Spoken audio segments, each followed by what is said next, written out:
Welcome to Ask with Matt. the new inaugural. This is the Pokemon Go review. Yeah. We've been playing Pokemon Go. If you haven't heard about Pokemon Go, you were probably You probably don't follow tech at all, and you probably wouldn't be here, to be honest. on YouTube watching this. If you haven't played Pokemon Go, it's now available in a lot of countries. Just finally came to Canada where we are, and we've been playing it for a couple days now. Yeah, we did a tour of our town, or two of my town, and then I did a little bit of a tour in Hamilton. Pretty good. So just to give you a backstory on what Pokemon is I think it started off as an anime in Japan, right? I don't know. I don't know the history of Pokemon. I believe so, and then there was a card game as well, and then it came to the West, and then the show kind of took off. The cards took off. And this is when we were kids, is why we're kind of bringing this up. Yeah, this is in the 90s, and then the Pokemon games came out. Which is same. So we were still kids. Yeah. So there was a big Pokemon craze when we were kids, and now that we're old enough to walk around, we have Pokemon Go. So that means there's millions of fans of Pokemon with spending money now. You know, the microtransactions. the microtransactions. So basically, in the world of Pokemon, there's these creatures, essentially just animals. They actually capture in these what are called Pokeballs, and then you battle them and you collect them. And the idea is to collect as many Pokemon as you can to be the best trainer in the world, and you battle at gyms, and you kind of that's what you do. You just, the gyms are like the challenge locations. There's other trainers there. They train their Pokemon. You fight over them. So this is what you did in the game, and now they've brought the game kind of to like I guess like the 21st century almost version, or the 2016 version. The app version. So Pokemon Go is basically, instead of the traditional Game Boy game where you're walking around in the game, you're walking around in real life this time with GPS tracking, and you're catching Pokemon through AR, augmented reality. There's Pokestops, there's Pokemon gyms that you go to, and those are real world locations, whether they be certain buildings or plaques on things. Like we had a couple, like the plaque for like the park would be a Pokemon stop, and those are a Pokestop, and those will give you free items every few minutes or every certain amount of time. It's pretty fun. Yeah, so when you start off, you kind of like choose a starter Pokemon that they just give you, and then to actually catch Pokemon is kind of a fun idea with using the touchscreen. You just kind of toss Pokeballs at the Pokemon once you see them on your radar, and you kind of have to have like a good aim with it. And I'm still not certain exactly where to hit them. I think you're supposed to hit them like you're supposed to definitely throw it at them, but I don't know whether it's a glitch because the app is a bit glitchy, which we'll get to that. But like, there's been a couple times where I've quite literally bounced a Pokeball off the head of like a Pokemon, and it doesn't do anything. Sometimes it does. Sometimes it does. And then it says nice or great, and then sometimes you do it, and the Pokemon just like bats it away with their head. It's simple enough. It's not super difficult, and we've been catching a bunch of Pokemon. Yeah, and so once you catch them, you can actually like they get stored in your Pokédex and stuff, or recorded in your Pokédex. You can actually level them up, or what they're called power up with like candy and Stardust. Is it? I'm not. It's some sort of like currency like that. It's some sort of dust. And then you can actually just completely evolve the Pokemon, because every Pokemon has like a stage of evolution that they're in. Some have 3. I think some even have like 4. Some can evolve in different directions. They basically just turn into a more powerful version of themselves. Yeah, and the idea is to get more and more powerful Pokemon as you progress, and then you can battle at the gyms.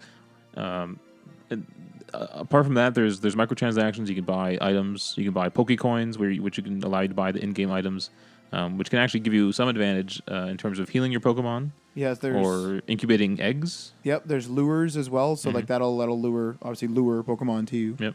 There's incense, which sort of does a similar thing where it instead of putting a lure on the map, like you would put a lure in like a park and sit in the park, and then Pokemon would come to the park, sort of thing. The incense is literally on you, so it's like a sense, and you can walk around and attract more Pokemon. And then there's also you can buy eggs. There's like the lucky eggs, which again I think most, if not all, of these items, minus the Pokecoins, are actually available in Pokestops at certain levels. Right. We're not super high level, but I've been told by people who are higher up that you start getting lucky eggs and stuff from Pokestops. So the game's not like super reliant on microtransactions, which is nice. And you get a free egg incubator, which has infinite use, so you can still do that.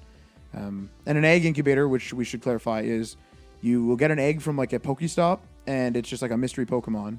You put it in your egg incubator, and then it's basically like a pedometer. So rather than steps, it's like walk 5 kilometers with this thing in the incubator, and it'll hatch, and then you'll get a Pokemon. Now, you do need the app running though for those 5 kilometers, though. I know, because I've had my app off, and it doesn't record that, obviously. Yeah. Now let's talk about some of the glitches. This game has a lot of problems, not only in terms of on a society level, This game has issues with just the app itself. What do you mean by society level? Like, we're having issues with people getting shot at. People are getting like going into places they shouldn't be. They're trespassing on private property. Some people are going a bit too crazy. They're falling off cliffs. There's online hatred of this app. There's online celebration of this app. So immediately that brings out haters of the app. Of course. That's all I mean by the society issues. But talk about the actual bugs in the game. So it freezes at key points. There's been quite a few times where you and I have like thrown a Pokeball, it captures the Pokemon, and then it literally just the app just freezes. You got to close it, reopen it. Sometimes you actually end up getting the Pokemon, like it just, or sometimes it just doesn't work at all. Then you've lost it at that point. There are times where there's been a couple times where we couldn't get past 20%, and I know that's been an issue for some people. But you and I were like actually unable to get past 20%. It wasn't just like, oh, I had to wait a couple minutes. It was like I had to restart the phone. Yeah. So that point. And then there's been tracking issues, and then this isn't really so much an issue with the app, but the battery life, because it's using your GPS. And your screen's on the whole time. And your screen's on the whole time. Now, there is like a battery saver where the screen goes off.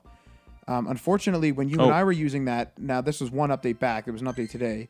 But the one update back, what was the issue? Oh, yeah, it would like, you would put the phone, so you'd put it in battery saver. You'd put like the phone down like as if you're walking.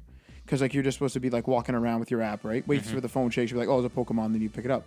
So we'd walk. We'd get like a phone shake. You'd be like, oh man, there's a Pokemon. We'd pull up the phone, and then it wouldn't respond to touch. So you can't turn to actually look at the Pokemon. Yeah, like it still thinks the screen's asleep, I guess, or something like that. So there's something wrong with that there. And then also just access to the camera probably drains a lot of battery. Every time you try to catch a Pokemon, has to turn on the camera and then produce the live video through the viewfinder. So there's that issue as well. And then just overall server issues, can't connect sometimes. The servers have actually like fully gone down, and this needs internet access. So this is also, it's not really so much I never had a data hog problem. Some people were complaining about it. Right. I checked my data today. I think it's like 85 megs. Like it's not that much. And like that was me using the phone too. So it's not like I'm going crazy. All right. Well, I mean, it's kind of hard to give this thing a suggestion of whether you should download it or not when the app is like pretty much is unusable at sometimes. But I would say it's worth it. I would say it works, like it works good enough.